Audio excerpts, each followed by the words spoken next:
Hey amigos, I'm Matt. This is the 10-Minute Bible Hour podcast. And yes, that is a stretch. We are picking up where we left off yesterday. We're in Matthew chapter 20, looking at this little passage. It says, "Now as Jesus was going up to Jerusalem, he took the 12 disciples aside, and he said to them, 'We're going up to Jerusalem, and the Son of Man will be betrayed to the chief priests and the teachers of the law. They'll condemn him to death, and will turn him over to the Gentiles to be mocked and flogged and crucified. And on the third day, he'll be raised to life.'" This is pretty weighty stuff, and for you and I, with the benefit of looking backwards on a text like this, it feels like, oh yeah, well, obviously that's the deal. But this was brand new news to the disciples, and this is brand new for the person who's reading straight through the book of Matthew for the first time. So there's a lot to unpack here, so I'm going to let Jeff play some music, and then we're going to go do that.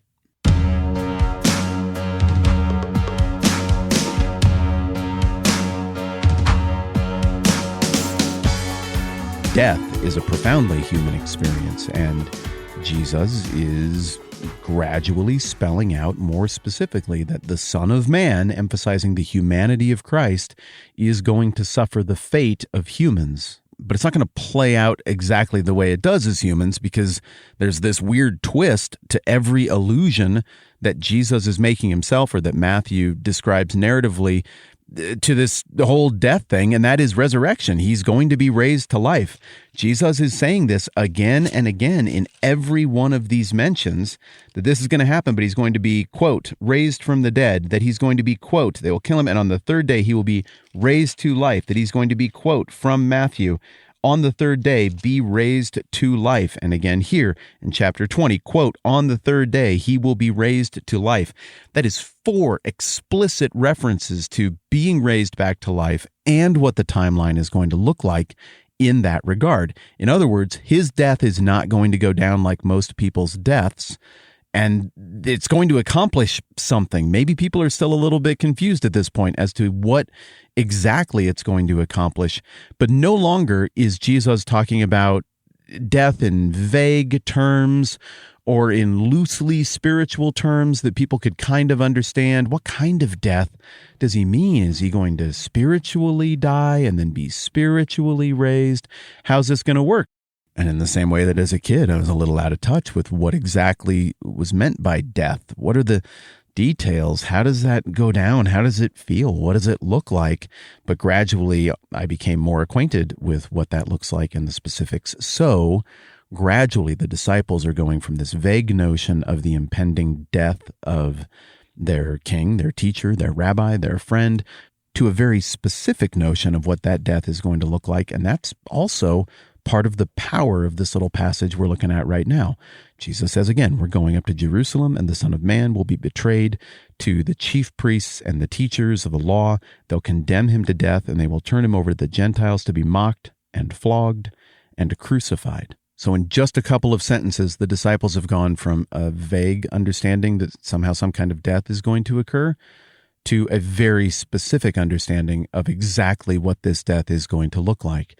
It's going to be incredibly physical. It's going to be painful. It will involve torture. It will involve shame.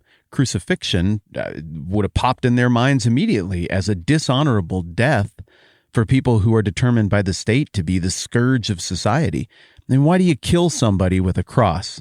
Are we so close to the math problem that it's difficult for us to think about that anymore? Are we so used to seeing people wearing that around their necks and seeing this as a point of decor that it becomes difficult for us to step back and think about what the motivation would be for a government that wants to do that? Well, let's try this exercise real quick. Why would they use crosses to kill people?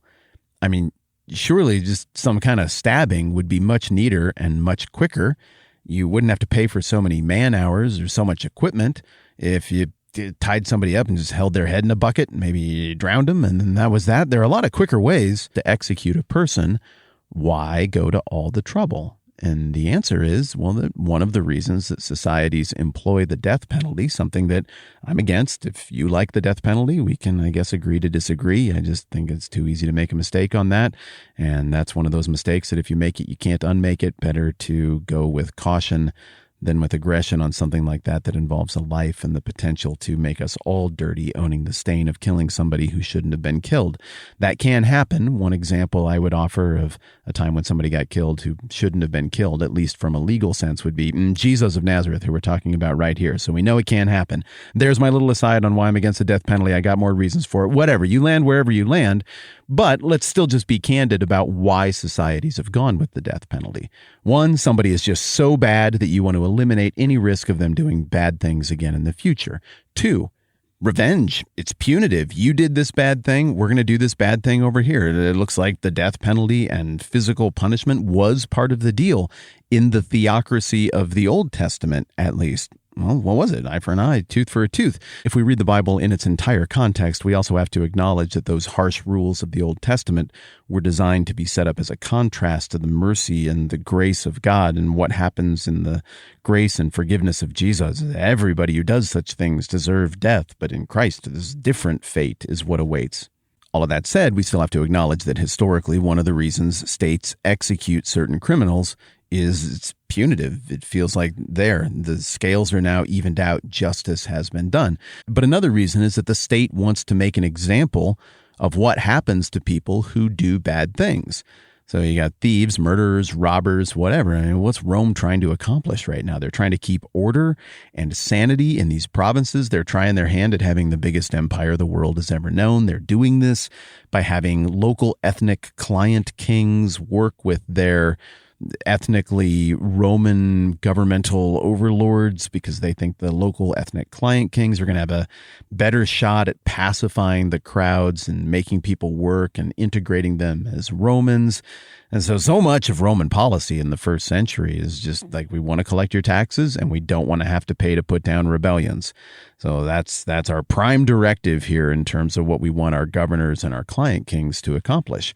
Well, if that's the case, then very public executions from time to time could be a useful tool of the state to say, this person is exactly everything that we will not tolerate in this society.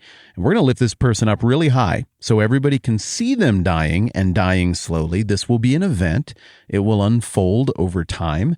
And you're going to have time after work or whenever you're passing by to get a look at what the least desirable, least acceptable type of person in this society is. And hey, if you want the exact same fate, you just go ahead and imitate them. But if you want to live a life of peace and calm, don't be like that deplorable, awful person who we're punishing in this way as an example, as a deterrent. So we jump back into Matthew 20:19, and the disciples know Jesus is going to get killed. They probably were figuring that the Jewish leaders would do it, which is probably difficult for them to picture in their mind because Jewish leaders can't kill people. They no longer have the power of the sword. Rome has taken that from them. And so they're probably wondering, like, how's this going to work? That he's going to get handed over and this is going to go down. Who's actually going to swing the sword? Well, now we know. Crucified means immediately to the original audience, it's not going to be the Jews. It's going to be the Romans who do this. The Romans? What? If this is your first time reading Matthew, I don't know, 20 chapters into this thing, Romans? Like, who the heck are they? Did they even come up? Okay, like, yeah, we got that one Roman centurion in chapter 8 who was a part of the occupying force, but he bent the knee to Jesus and understood who he was. That's like it. There's nothing about Romans. We had stuff about somebody from the Herod family killing John the Baptist. I mean, that's an ethnarch, sort of a sub-client king. We think of Rome against the backdrop of this story because we look back at it all in some 2,000 years after the fact. But if you just picked up Matthew and you came from outer space and you're just starting to learn this story, at this point you'd be like, whoa, how does Rome even factor in? Like, I knew they were there, but this seems like a conversation that is happening entirely apart from Rome and from the mechanisms of the secular state. This is going to somehow overlap. I mean, then maybe you flip forward and you're like, there's only like this many pages left. How are we going to integrate Rome into this thing and have them get so mad that they want to kill Jesus in just that many pages? I don't know. We'll see how this thing works out. But for the original audience, and we know from the text that the people who were right there were only the disciples. It says he took his disciples aside and spelled out like, hey, guys, here is exactly what we're walking into. But he tells them this and sets their world spinning. What, Rome is going to kill you? You're going to get flogged? You're going to get mocked? And you're the good guy. You haven't done anything to anybody. We haven't hurt anybody. We haven't picked any fights with anybody. We're not stealing things. We're not committing crimes. We're certainly not revolutionaries or brigands. I mean, those are the kind of people who get crucified.